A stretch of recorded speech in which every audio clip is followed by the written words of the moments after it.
Welcome to Poompuhar channel. Caption తెలుసు కదా, fake వినిపించు నేల నాకించు. ఈరోజు సాయంత్రం నుంచి ఐపీఎల్ స్టార్ట్ అవబోతుంది. ఈ ఐపీఎల్ క్యాప్టెన్స్ అందరూ మన స్టూడియోలోనే ఇక్కడే కూర్చుని ఉన్నారు అనమాట, నా పక్కనే కూర్చుని ఉన్నారు.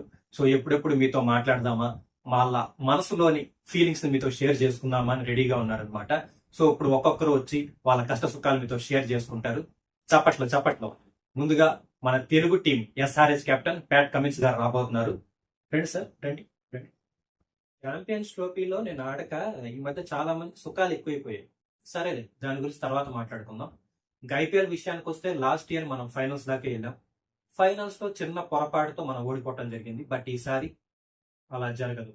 ఎందుకంటే మన బ్యాటింగ్ లైనప్ గురించి మీకు తెలిసింది. అడిషనల్ గా ఇషాన్ కిషన్ కూడా జాయిన్ అయ్యాడు అనమాట. ఇంకా బౌలింగ్ లో నాతో పాటు షమీ కూడా ఉన్నాడు. ఈసారి మనల్ని ఎవ్వరు ఆపలేరు. ఈసారి కప్పు మనదే. ఓయబ్బో, వచ్చాడండి ఊపుకుంటూ ఆస్ట్రేలియా నుంచి పెద్ద మనిషి. ఏది పడితే అది వాగుతా ఉంటాడు. సరేలే, లాస్ట్ ఇయర్ మనమే గెలిచాం, ఈసారి కూడా మనమే గెలవబోతున్నాం. కెప్టెన్ మారుండొచ్చు, కానీ టీంలోని కసి పట్టుదల మాత్రం ఏ మాత్రం మారలేదు. ఈసారి కూడా మనమే గెలుస్తున్నాం. చూస్తారు కదా ఈ రహాని ఆడించే ఆట. ఈ మధ్య నేను ఆడిన ప్రతి టోర్నమెంట్ గెలిచాను. లాస్ట్ ఇయర్ కేకేఆర్ ని గెలిపించాను. ఈ సంవత్సరం పంజాబ్ ని గెలిపించబోతున్నాను. పంజాబ్ని గెలిపించి ఆ ట్రోఫీని ప్రీతి జింతాకి అంకితం చేద్దాం అనుకుంటున్నాను. ఏమంటారు? నన్ను అందరూ ప్రిన్స్ అంటుంటారు.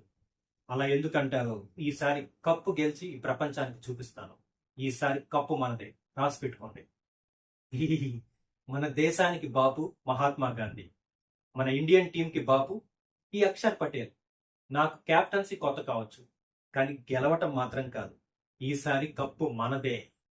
ఈ సంవత్సరం ఆక్షన్ లో ఎవరికి ఎక్కువ ధర పలికిందో తెలుసు కదా? పంత్, రిషబ్ పంత్. నా దగ్గర మాటలు ఉండవు, ఓన్లీ యాక్షన్. ఈసారి కప్పు మనదే. ఇన్ని సంవత్సరాలు నేను ఎంకరేజ్ చేస్తున్న మా ఓనర్స్ కి దండాలు. ఈ సంవత్సరం కప్పు గెలిచి వాళ్ళు నా మీద పెట్టుకున్న నమ్మకాన్ని నిజం చేస్తాను. ఈసారి కప్పు మనదే. హాయ్, నేను మీ కింగ్ కోహ్లీ. ఈ సంవత్సరం ఆర్సీబీకి కెప్టెన్ నేను కాదు, రజత్ పటిదార్. తను కొంచెం సిగ్గుపడ్డాడు, అందుకే నేను మీ ముందుకు ఇలా వచ్చాను. ఇది 18th ఎడిషన్, నా జెర్సీ నెంబర్ 18. సో ఈసారి ఎవరు గెలుస్తారో ప్రత్యేకంగా చెప్పాల్సిన పని లేదనుకుంటా. అందుకో మన జెర్సీ, అందుకో మన స్లోగన్, ఈసాల కప్పు నమ్దే. మాకు ట్రోఫీలు గెలవటం కొత్త ఏమి కాదు. ఇప్పటికే బొచ్చుడని సార్లు గెలిచాం. ఈసారి కూడా గెలవబోతున్నాం. లాస్ట్ ఇయర్ గెలిచుండాలి, కానీ మాలో మాకే సఖ్యత లేక ఓడిపోయాం. బట్ ఈసారి అలా కాదు, బాగా సమిష్టిగా ఆడి గెలవబోతున్నాం అనమాట. ఈసారి కప్పు మనదే, ముంబైదే. నేను ఈ టీంకి కెప్టెన్ కాకపోవచ్చు, కానీ ముందుండి నడిపించేది మొత్తం నేనే. సో నేను ప్రత్యేకంగా చెప్పాల్సిన పని లేదు. నేను అందరిలాగా పేజీలు పరుచూరు డైలాగ్స్ అయితే చెప్పను, జస్ట్ ఒక చిరునవ్వు మాత్రమే. And last but not the least, ఈసారి మీరు అడగచ్చు, ఇదే మీ లాస్ట్ ఐపీఎల్ అని. దానికి నా సమాధానం డెఫినెట్లీ నాట్.